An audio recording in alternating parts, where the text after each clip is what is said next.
টিফিনের বিরতিতে খাবার কিনতে বন্ধুদের সঙ্গে বিদ্যালয়ের বাইরে বের হয়েছিল ষষ্ঠ শ্রেণীর শিক্ষার্থী ইথান আহমেদ।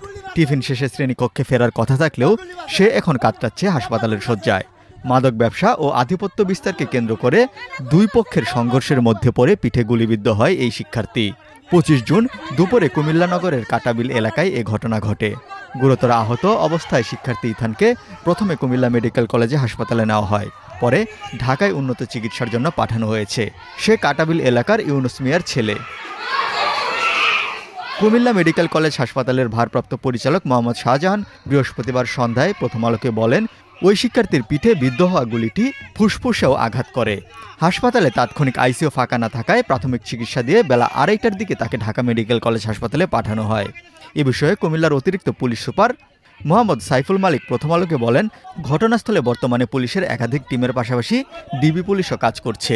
ঘটনায় জড়িত ব্যক্তিদের চিহ্নিত করে গ্রেপ্তারে অভিযান অব্যাহত রয়েছে।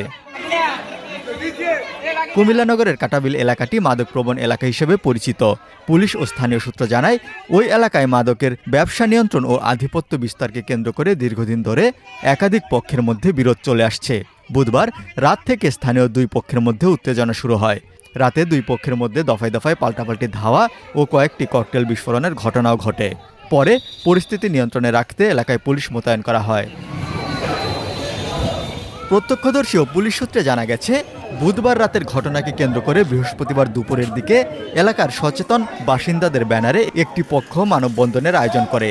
সেই মানববন্ধন থেকে এলাকায় মাদক ব্যবসা বন্ধের দাবি এবং আগের রাতের ঘটনার প্রতিবাদ জানানো হয়। তবে কর্মসূচির শেষে একদল অস্ত্রধারী ব্যক্তি সেখানে হামলা চালায়। এক পর্যায়ে দুই পক্ষের মধ্যে সংঘর্ষে জড়িয়ে পড়ে এবং গুলিবর্ষণের ঘটনা ঘটে।